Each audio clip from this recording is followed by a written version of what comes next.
우리 가운데 주신 말씀을 통해서 복음을 전하는 게 우리 6번째 시간입니다. 부끄러운 복음이라는 제목으로 하나님 말씀을 선포합니다. 여러분 사시면서 부끄러운 일이 경험되었던 순간이 있으십니까? 가만히 지금 생각해도 내가 내 가슴을 치면서 내가 그때 왜 그랬을까? 부끄럽게 여기는 시간을 돌아보는 시간이 아마 한 번 정도는 다 있으시지 않을까 생각을 해봅니다. 그러나 그 부끄러움으로 우리가 신음하게 될 때 우리의 머릿속에 생각해야 될 말이 있습니다. 그것은요, 부끄러움을 아는 것이 부끄러운 일이 아니라 부끄러움을 알지 못하는 것이 부끄러운 일이다라고 생각하는 것입니다. 그리고 우리가 그리스도인이 아니지 않습니까? 그리스도인으로서 우리가 부끄러운 순간들을 경험하게 될 때가 있죠. 그럴 때마다 생각해야 될 말씀이 있습니다. 그 말씀은 히브리서 12장 2절에 기록되어 있는 말씀인데요. 예수님은 그 앞에 있는 기쁨을 위하여 십자가를 참으사 부끄러움을 개의치 아니하시더니 하나님 보좌 우편에 앉으셨느니라 라고 말씀하고 있습니다. 십자가, 치욕의 자리죠. 벌거벗긴 채로 죽임을 당하게 되는 자리이기 때문에 부끄러운 자리는 분명합니다. 하지만 그 시간을 통해서 인류를 구원하신 하나님의 놀라우신 역사가 있기에 그 부끄러움을 개의치 아니하셨다고 하는 것입니다. 그 일을 감당하심으로 하나님께 영광이 되는 자리를 지키셨던 것이 바로 우리가 믿는 우리 주님의 말씀이라고 하는 것입니다. 여러분, 보통 우리가 부끄러운 일이 있으면 그것을 덮고 더 이상 문제 삼지 않고 싶어 하지 않습니까? 우리가 세월이 약이라는 그런 말을 자주 합니다. 아무리 생각해도 부끄러운 일, 그 일을 누군가가 안다고 한다면 그 사람이 그 이야기를, 그 일에 대해서 빨리 잊어버렸으면 좋겠고, 때로는 그 사람이 여기 없었으면 좋겠고, 그런 마음을 갖게 될 때도 있습니다. 하지만 부끄럽고 이 치욕스러운 경험을 우리가 덮고 그냥 버티기만 하면 다 문제가 해결되는 것입니까? 그렇지 않고 오히려 부끄러운 일이지만 잘 참고 이겨서 더 이상 부끄러울 것이 없는 그런 삶으로 우리가 나간다고 한다면 그 부끄러운 일은 오히려 우리 가운데 영광이 될 수 있다고 하는 것입니다. 여러분, 오늘 우리가 종교개혁 기념주일로 우리가 함께 예배를 드립니다. 지금부터 500년, 정확히 500년 전입니다. 1517년 10월 31일 종교개혁의 첫 발돋움이 있었습니다. 33살 먹은 청년이 가톨릭 교회에 수사이면서 사제였습니다.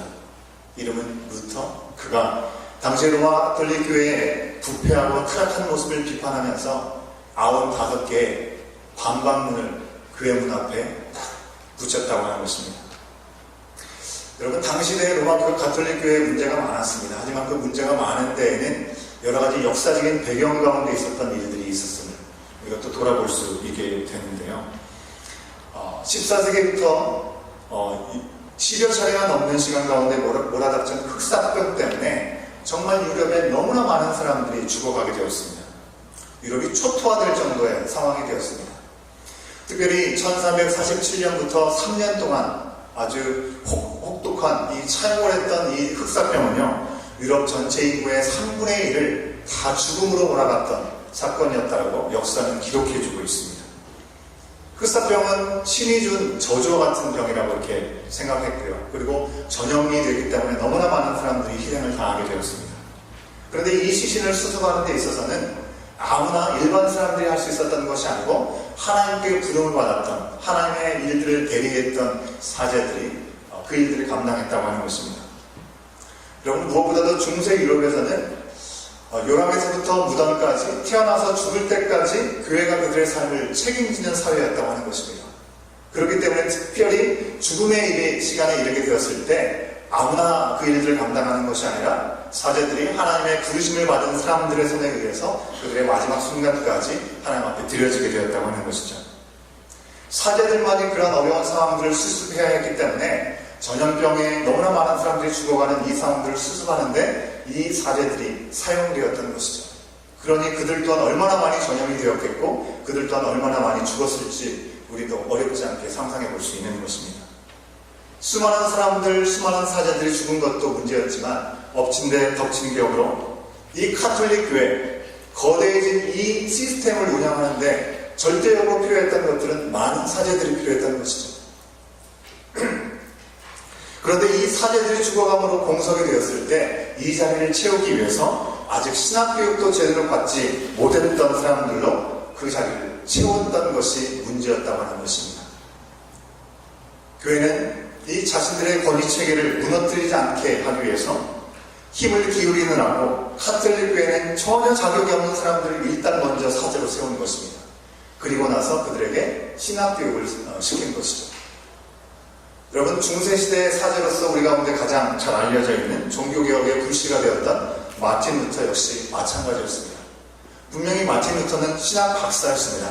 그럼에도 그가 사제가 되었을 때 그는 아직 신학교육을 전혀 받지 않은 사람이었습니다. 부르심을 받고 사제가 되어서 그 이후에 신학교육을 받았다라고 알려져 있습니다. 이렇게 자격을 갖추지 못한 사제가 되어서 예배, 즉 미사를 드리는데 그들이 진리하는 이 말씀은 오늘날처럼 우리 각 나라의 언어로 기록되었던 것이 아니라 오로지 라틴어로만 성경 말씀이 기록되어 있었던 것이죠. 교육도 제대로 받지 않았는데 라틴어를 알지 못하고 있다고 한다면 그들이 어떻게 예배를 온전히 인도할 수 있었겠습니까? 라틴어 성경을 기본으로 진행하는 그 내용 가운데 어떤 사제들은요, 라틴어를 잘 알지 못하기 때문에 그저 자신이 기억하는 그런 내용으로, 그런 경험을 토대로 예배를 진리하는 일들이 있었다는 것입니다. 다행인지는 모르겠지만 당시에 많은 백성들, 그 중에 95% 이상이 문맹률을 갖고 있었기 때문에 그들이 어떤 말씀을 전해도 저게 하나님의 말씀이구나 라고 받아들일 수밖에 없었던 상황이었던 것이죠. 이런 웃을 수도 없고 울 수도 없는 그런 상황 속에서 교회 성직자들이 라틴어를 몰라서 성경을 잘 읽지도 못하고 해석하지도 못하는 그런 가운데 말씀과 거리가 먼 상태로 이 가톨릭 교회는요, 거대한 시스템을 유지하는 데만 뒷받침을 하다 보니 문제가 생길 수밖에 없었던 것입니다. 중세 가톨릭 교회 라틴어 성경에는요, 우리가 잘 알고 있는 것처럼 회개하라 천국에 가까웠느니라는 그런 말씀을, 회개하라는 말을 죄값을 치러라 라고 해석하고 그렇게 가르쳤다고 하는 것입니다. 이것도 문제였던 것이죠. 천국에 가기 전에 죄값을 치러야 된다고 그들에게 가르친 것입니다. 어떻게 죄값을 치릅니까? 교회가 얘기한 성상의 숭배를 하게 한 것이죠. 성모 마리아 상과 같은 곳에 숭배하도록 한 것입니다. 그리고 이 성지에 순례를 할 수 있도록 그렇게 강요한 것이고, 우리가 다 알고 있는 것처럼 이 가톨릭 교회가 제정한 그 내용대로 교회가 발행한 면제부, 즉 죄를 면해주는 그 내용들을 돈을 주고 사게 했다고 하는 것입니다. 평신도들은 자신의 재산을 털어서 바쳐서 그것을 삼으로 인해서 진리가 왜곡되는 일들을 자행하는 일들을 했다고 하는 것입니다. 이에 대해서 같은 사제였던 마틴 루터는 95개 조의 반박문을 내게 된 것입니다. 여러분, 올해는 종교개혁 500주년을 기념하는 해입니다. 그래서 세계 곳곳에서 정말 많은 책이 출판되었고요. 그리고 많은 세미나와 많은 집회들이 진행된 것을 볼 수 있습니다. 기념 행사들이 있었는데요. 많은 이들이 종교개혁에 대해서 얘기를 하면서 이렇게 얘기합니다. 종교개혁가 마틴 루터라고 말하는 것을 볼 수가 있습니다. 그러니 여러분, 실상 마틴 루터는 종교개혁가가 아니었습니다. 그는 분명히 하나님의 말씀을 깊이 묵상하고 연구하는 신학 박사였음에는 분명합니다. 하지만 그가 한 번도 이 교회를 개혁하겠다는 목적을 가지고 앞에 서서 선봉장에 서서 행한 일들이 있지 않았다고 하는 것입니다. 그러나 그에게 분명히 있었던 것은요, 부패하여서 부끄러워진 이 교회를 보았을 때 그는 그저 모른 척하지 않았다고 하는 것입니다. 부끄럽지 않은 척 하지 않고 부끄러운 것을 부끄럽다라고 그는 얘기했다고 하는 것입니다. 루터는 그렇게 얘기하기까지 그 모든 상황이 쉽지 않았을 것을 우리가 어렵지 않게 상상해 볼 수 있습니다. 왜 그렇습니까? 루터 역시 마찬가지로요, 이 가톨릭 교회 전체를 운영하는 사람의 한 사람이라고 할 수 있는 사제였다고 하는 것입니다. 그저 교회와 연관성이 없는 저 멀리 있는 제3자가 아니었다고 하는 것입니다. 교회 밖에서 생활하면서 주력 교회 주변에 맴돌던 어떤 썬데이 크리스찬이 아니었다고 하는 것입니다. 평민도 아니고 그는 사제였습니다. 성직자였다고 하는 것입니다. 그런 그가 교회와 교회를 향해서 부끄럽다고 말하면서 반박하는 것, 모든 사람들의 지탄을 받을 수 있는 상황이 되기 때문에 결코 쉬운 일이 아니었다고 하는 것이죠. 그러나 당시의 교회에서 행하는 일들, 개인적인 잘못은 아닐지 모르지만 개인의 신앙과 믿음에 관련되어 있는 공동체 안에 벌어지고 있는 이 진리를 어긋나고 진리에 왜곡된 일들을 행하는 일들이 자행되고 있었기 때문에 마음이 괴로웠던 루터는요, 괴로움과 이 부끄러움을 그냥 덮지 않고 드러내어서 주의 몸된 교회가 바로 세워나가는 것이 무엇인지를 그는 당당하게 얘기했다고 하는 것입니다. 진정으로 우리 인생 가운데 부끄러운 것을 부끄럽다고 얘기하는 그의 삶을 통해서 독일로부터 유럽 전체에 있었던 많은 교회들은 종교개혁의 불씨를 일으킬 수 있게 되었고 부패한 교회를 새롭게 하는 역사가 시작될 수 있었다고 하는 것입니다. 여러분, 우리가 생각만 하더라도 그 모든 과정이 결코 쉽지 않았을 것을 우리가 생각할 수 있지 않겠습니까? 마틴 루터가 기록하고 만들었던 찬송가, 여러분들 많이들 아시죠? 내주는 강한 성이요. 그 가사를 보면요, 마틴 루터가 얼마나 힘든 시간들을 그 가운데 보냈는지를 우리가 엿볼 수 있는 것입니다. 오늘 우리가 예배 시작할 때 봤던 영상에 나왔던 그 찬송이 바로 그 찬송인 것이죠. 여러분, 마틴 루터는 우리와는 좀 성정에 다른 뭔가 비범한 용기를 가지고 있었던 사람이었기에 그렇게 할 수 있었던 것일까요? 시대는 점점 어두워지고 수치가 가득한 그 시대 가운데 그가 빛을 비추고 부끄러운 것을 부끄럽다고 얘기할 수 있었던 그 용기는 과연 어디서 나왔을까요? 다른 사람들보다 패기가 있었던 사람이기 때문에 그런 것일까요? 꼭 그렇지만은 않은 것 같습니다. 여러분, 작년 이맘때 우리가 마틴 루터라는 영화를 우리가 함께 상영해서 봤던 것을 보신 분들 아마 기억하실 것입니다. 루터는 원래 법대를 다녔습니다. 법대를 다니는 가운데 어느 날 그 친구와 함께 쏟아지는 비를 피하기 위해서 나무 밑에 그늘에 들어가게 되었습니다. 그런데 나무 밑에 피했다가 나무에 벼락이 쳐서 자기의 친구가 그만 죽고 말게 된 것입니다. 그는 두려움에 빠져가지고 루터는 수도사가 되어가지고 하나님의 구원을 찾는 사람이 되기로 결심을 하게 되는 것이죠. 여러분, 친구가 옆에 있는 친구, 사랑하는 친구가 죽는다는 것은 결코 작은 일이 아닐 것입니다. 하지만 그 친구가 죽은 것 때문에 내 인생의 진로를 바꾼다는 것 또한 모두가 그렇게 하는 일은 아니라고 생각이 됩니다. 어쩌면 루터는요, 어떤 보통 사람보다도 죽음에 대해서 공포가 아주 강했던 사람이었을지도 모르겠습니다. 그가 정식으로 사제가 되어서 처음 성례전을 집례하게 되었을 때 예수 그리스도의 피와 예수 그리스도의 살에 참여하는, 그리고 그리스도와 연합하는 일들이 자기와 같은 버러지와 같은 죄인으로서는 감당할 수 없다라고 두려운 마음을 가지고 그것을 씨름했던 그의 모습이 있음을 또한 보게 됩니다. 고뇌했습니다. 여러분, 우리가 부활절 또 우리 추수감사절에 우리가 성찬식에 참여하지 않습니까? 우리는 너무나 쉽게 성찬식에 참여하는데 어찌 보면 이 루터는 우리보다도 더 강하지 못한 사람이 아니었는가 하는 생각을 해볼 수도 있겠습니다. 쉽게 두려움에 사로잡히고 어떻게 하면 이 죽음으로부터 벗어나고 자유함을 누릴 수 있을까 고민했던 루터였습니다. 그래서 그는 더 열심히 고행을 했고요, 자기 스스로 몸을 쳐서 복종시키는 일들을 열심으로 감당했습니다. 금식하고 수고했지만 그는 말씀을 읽을 때마다 정말 자신이 열심을 다하는 행동으로, 그 힘으로 자유함을 누릴 수 없다는 것을 경험할 수밖에 없었습니다. 그러던 중에 루터는 자신이 섬기고 있는 그런 속해 있는 수원의 일을 위해서 로마를 방문하게 됩니다. 로마에 방문했다가 이 성지라고 여겨지는 빌라도의 계단 앞에서 무릎을 꿇고 계단을 기어 올라가는 이 고행을 하게 됩니다. 이 고행을 하던 중에 이 고행이 결코 나에게 진리를 깨닫게 해주지 못한다는 것을 알게 되는 인생의 전환점을 그가 맞이하게 되었습니다. 구원을 얻기 위해서 두려운 마음을 가지고 행했던 그에게 오늘 우리가 읽었던 말씀, 로마서의 말씀, 특별히 1장 17절의 말씀을 통해서 복음 안에서의 자유를 얻는 것이 무엇인지를 그는 온전히 깨닫게 된 것입니다. 그는 구원은요, 우리가 어떤 노력, 어떤 행위에 있는 것이 아니라 오직 믿음으로만 얻는다는 진리를 깨닫게 되었고 그제서의 참된 자유를 누릴 수 있게 된 것입니다. 루터만 그렇습니까?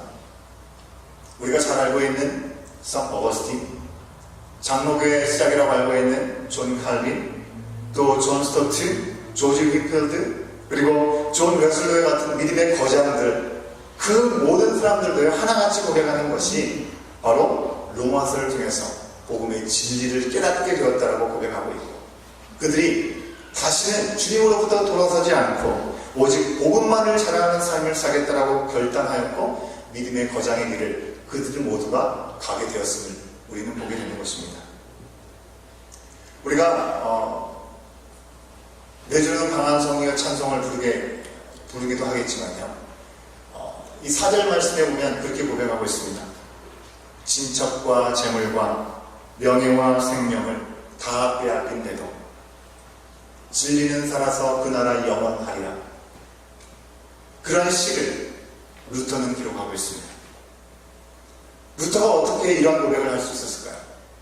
자기 가까이 있는 친척뿐만 아니라 지인 다 없어진다 할지라도, 나에게 어떤 모든 권위와 그리고 재물과 명예와 그 모든 생명을 다 빼앗아간다 할지라도 그 진리는 변할 수 없기 때문에 그 진리는 살아서 영원할 것이라고 그가 고백할 수 있었다는 것은 하나님의 복음의 진리, 그가 진정으로 깨닫게 되었고 생명이 자신을 구속했음을 그가 분명히 확신하고 있기 때문에 그런 것이죠. 여러분, 오늘 말씀의 16절에서 바울은 이렇게 선포합니다. 내가 복음을 부끄러워하지 아니하노니 라고 고백합니다. 내가 복음을 부끄러워하지 아니하노니. 여러분, 여기서 복음을 부끄러워하지 않는다는 것은 무슨 의미일까요?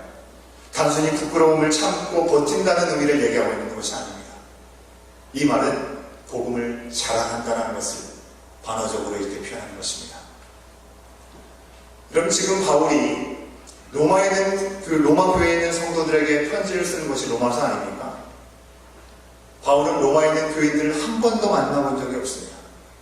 아마도 어쩌면 로마에 세워진 교회에 있는 이 믿음의 사람들은요, 사도행전 2장에서 우리가 확인할 수 있는 것처럼 성령이 강권적으로 임하시는 오순절 다락방의 역사가 있었을 때 로마로부터 디아스포라 유대인들이 함께 그곳에 모였고 성령의 역사를 경험했던 사람들일 것입니다. 그리고 그들은 놀라운 은혜를 체험하고 자신의 삶의 거주지인 로마로 다시금 돌아가서 거기서 교회를 세워서 믿음의 공동체를 이루고 있는 자들이 바로 이 로마서를 받고 있는 교인들이라고 하는 것입니다. 그들이 살고 있는 로마는 어떤 땅입니까? 지중해 패권을 쥐고 있는 땅이 바로 로마 아니겠습니까? 로마 제국이 세상을 호령했던 시간이었습니다. 권력, 즉 힘이 우상시되던 그 시대 가운데 힘의 질서에 극을 달리고 있는 도시의 한복판에 살고 있었던 사람들이라고 하는 것입니다.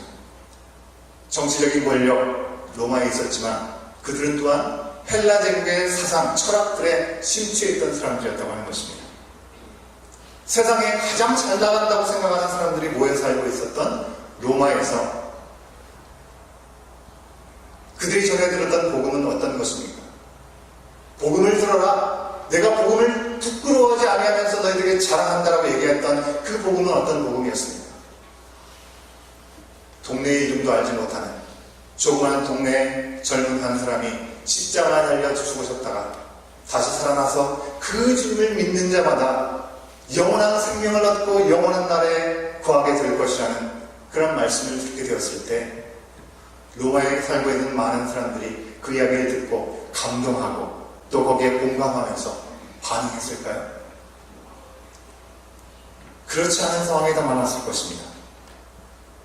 그런 이야기를 복음이라고 전한다면 아마 그 누구도 반갑거나 귀를 기울이지 않았을 것입니다. 여러분, 복음이 무엇입니까?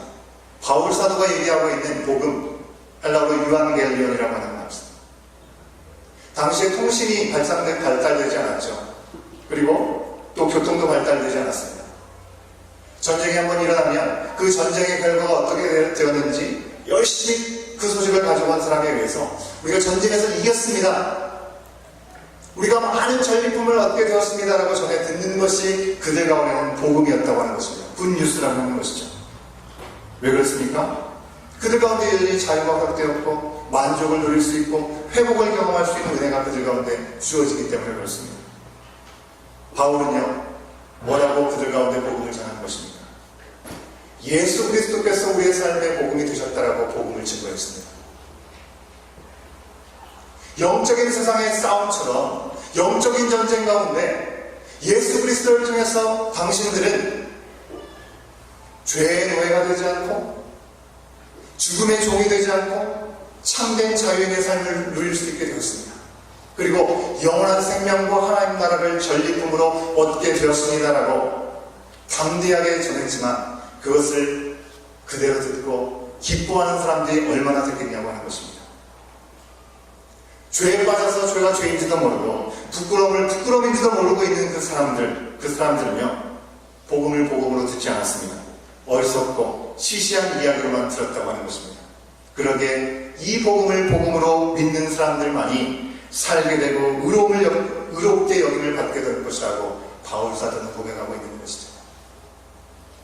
이 복음이 당시 사람들에게는 너무나 낯설고 환영받지 못했습니다. 하지만 이 말씀, 이 복음 자체에 엄청난 힘이 있었음을 우리는 부인할 수가 없습니다. 바울이 인용했던 16절 말씀에 뭐라고 얘기합니까? 하나님의 능력을 선포하고 있음을 보게 됩니다. 16절 말씀을 같이 한번 읽어볼까요? 같이 읽습니다. 시작. 내가 복음을 부끄러워하지 아니하노니 이 복음은 모든 믿는 자에게 구원을 주시는 하나님의 능력이 됩니다. 여기까지 겠습니다. 하나님의 능력이 된다라고 담대히 선포하고 있습니다. 능력이라는 말은요, 여러분들 우리가 쉽게 접하게 되는 영어 단어에 다이나마이트라는 표현 아시죠? 다이나믹하다는 표현도 아시죠? 그런 말이 나온 듀나미스에서 나온 말입니다. 복음은 영적인 다이나마이트와 같은 역할을 우리 가운데 한다는 것이죠. 생각해 보십시오. 우리들이 어떤 존재였습니까? 돌 같은 마음, 불순종하는 마음, 진리 앞에 순복하지 못하는 우리들의 삶이 아니었습니까? 그럼 우리의 삶 가운데 찾아오시는 그 복음으로 말미암아 우리가 하나님의 자녀가 되었고 하나님의 말씀 가운데 실현할 수 있었던 이유는 하나님의 능력, 복음이 역사했기 때문 아니겠냐고 하는 것입니다. 여러분, 어쩌면 우리가 지금 말씀을 보고 있는 이 시대는 로마 시대의 모습과 크게 다르지 않은 모습일지도 모르겠습니다. 지금 시대는 어떻습니까? 로마 시대처럼 힘, 권력, 얼만큼 많은 것을 가지고 있느냐, 부, 자기의 만족, 쾌락, 그 모든 것들이 중심가치에 서 있지 않습니까? 여러분, 오늘 우리가 이 땅에서 예수 그리스도만이 죄에서 우리를 자유롭게 하시고 유일한 소망 되시고 영원한 생명이 되신다는 것을 우리가 선포하게 될 때 그 말에 관심을 가지고 들을 사람들이 과연 이 바깥 세상에 얼마나 될까요? 지금도 그런지는 모르겠습니다. 제가 예전에 한국에 있을 때 전철을 가끔씩 타게 되면 이 전철에 물건을 팔러 들어온 사람들이 있습니다. 아주 기발한 아이디어 상품 혹은 아주 저렴한 가격이 되지 않는 이상 보통 사람들은 그 사람에게 주목하지 않습니다. 그 물건들을 앉아있는 사람들의 무릎에 다 던져놓지만 눈 한 번 깜짝하지 않고 찾아보지도 않습니다. 여러분, 어쩌면 지금 이 시대, 이 땅에서 복음이라고 하는 것은 그런 취급을 받고 있는지도 모르겠습니다. 여러분, 우리가 교회를 다닌다 하더라도 우리가 속한 일터나 세상 속에 있는 사람들에게 예수 믿지 않으면 생명과 구원이 없다라고 우리가 담대히 전하는 것 쉬우십니까? 쉽지 않죠. 그저 단순히 오늘날 서로의 사상을 존중해야 되고 종교의 자유가 있다는 그 명목 안에서 다른 사람의 종교에 터치해서는 안 된다는 것을, 그런 것을 매너로 생각하면서 이 매너를 이용해서 내 믿음에 대해서 간섭하지 말라고 얘기하는 것이 우리가 할 수 있는 전부일 때가 많지 않습니까? 바울처럼 복음의 능력을 자랑하고 예수께서 우리에게 생명을 주시기 위해서 내 모든 죄를 대속하고 죽으셨다가 다시 사신 복음을 통해서 우리 하나님의 의를 부여받은 사람이라고 그것을 증거하는 것, 사생활 보호 차원에서라도 쉽게 할 수 없는 세상이 되어버렸다고 하는 것입니다. 그래서 어쩌면 우리는요, 로마 시대의 성도처럼 마치 카타콤에서 예배드리는 것 같은 모습으로 우리가 예배드리고 있는지도 모르겠습니다. 내 안에는 분명 복음이 살아있고 생명력이 내 안에 있지만 그저 조용히, 그저 우리끼리 그 기쁨과 감격을 우리 안에서만 나눌 뿐인 것이죠. 교회 밖을 우리가 나가게 되었을 때 아무도 우리가 지난 주일에 이곳에서 무슨 고백을 했는지, 또 어떻게 하나님을 우리가 높였는지, 하나님의 임재를 우리 가운데 어떻게 경험되어 있는지, 우리가 누구에게 속한 사람인지 밖에 있는 사람들은 알 길이 없는 것이죠. 우리가 아무리 그 귀한 은혜를 누린다 할지라도 그 은혜가 전해지지 않으면 그들은 절대로 알 수 없다고 하는 것입니다. 왜 그렇습니까? 우리가 사는 이 시대는요, 부끄러운 죄를 부끄러운 것으로 여기지 않는 세상이 되었습니다. 오히려 부끄럽지 않은 복음을 믿는 것을 부끄럽게 여기는 세상이 되었기 때문에 그렇습니다. 이 시대의 세대들은요, 하나님을 자랑합니다. 로마서 1장 22절 말씀에서 이렇게 얘기하죠. 같이 한번 확인해 볼까요? 함께 있습니다. 시작. 하나님을 알되 하나님을 영화롭게도 아니하며 감사하지도 아니하고 오히려 그 생각이 허망하여지며 미련한 마음이 어두워졌나니 라고 말씀하고 있습니다.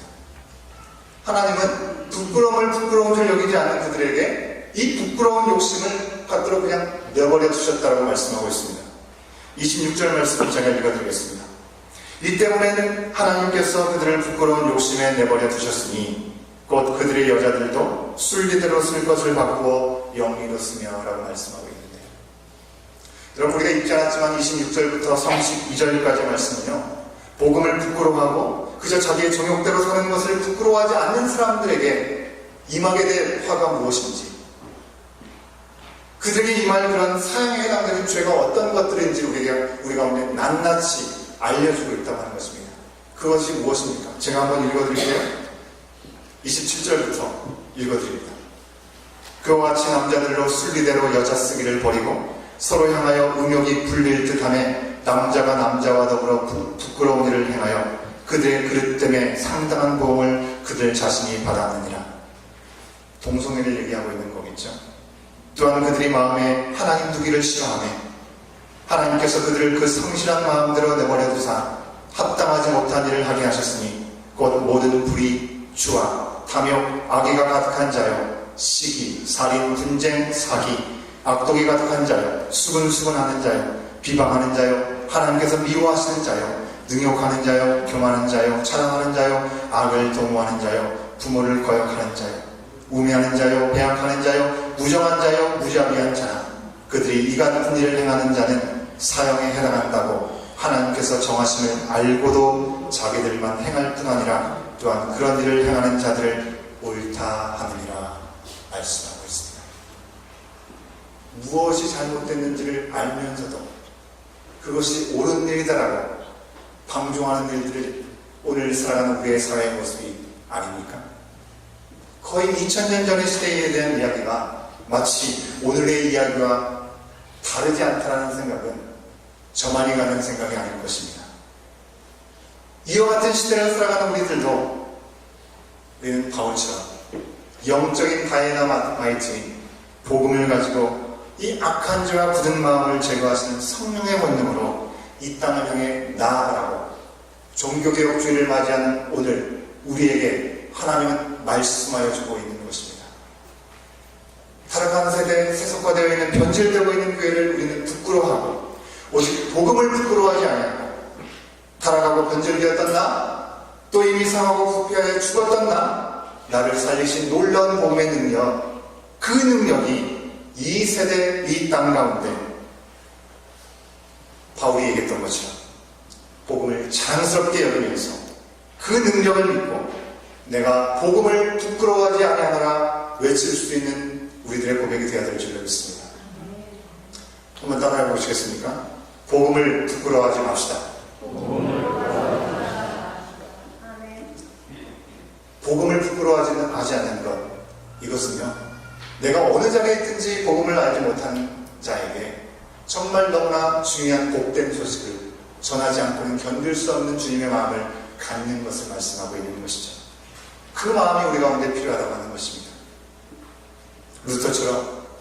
루터는 어찌 보면 우리보다도 더 연약한 사람이었을지 모르겠습니다. 죽음에 대한 두려움, 공포심, 어떻게 하면 하나님 앞에 온전하게 설 수 있을까에 대한 두려운 마음을 가지고 성찬식도 제대로 참여하지 못했던 그의 모습과,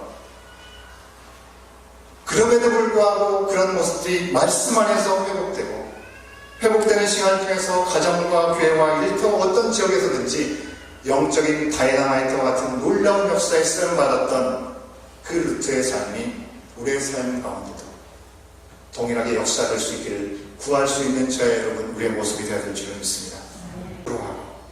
부끄러워하지 않을 것을 자랑하며 사는 우리들이 되기를 우리 주님은 원하시는 것입니다. 잠깐 기도하는 시간 갖도록 하겠습니다. 여러분, 우리는 복음을 부끄러워하고 있습니까? 아니면 복음을 자랑하고 있습니까? 그리스도인으로서 사는 것을 자랑하지 못한 적이 혹시 우리 가운데는 없습니까? 그리스도인됨을 숨기고 감추려고 했던 우리들의 모습은 없습니까? 나의 죄와 탐욕이나 불의함을 자랑한 적 혹시 우리 가운데 없냐고 하는 것입니다. 바로 오늘부터 우리는 어디에서 누구에게 이 복음을 자랑해야 할까요?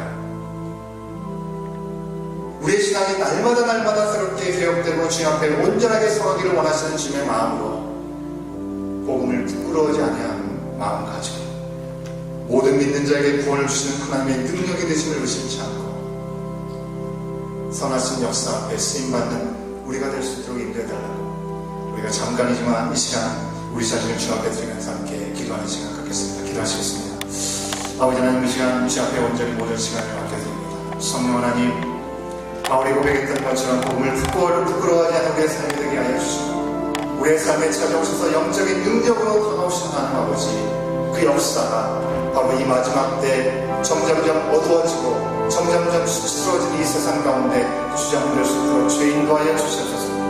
그리스도인으로 사는 것 주님 자랑거림을 알게 하여 주시고 어디서든지 담대하게 선거할 수 있는 우리의 심령들이 되게 인도하여 주시고 아버지 하나님, 나의 속에 있는 모든 죄악된 마음들, 불의한 마음들, 자랑하는 자리에 있지 않도록 인도하시고 바로 이 시간부터 우리 가운데 누구에게 복음을 자랑해야 하는지 말씀하시는 그 뜻대로 순종하며 나갈 수 있는 우리의 삶이 될 수 있도록 성령 하나님 역사하여 주시옵소서.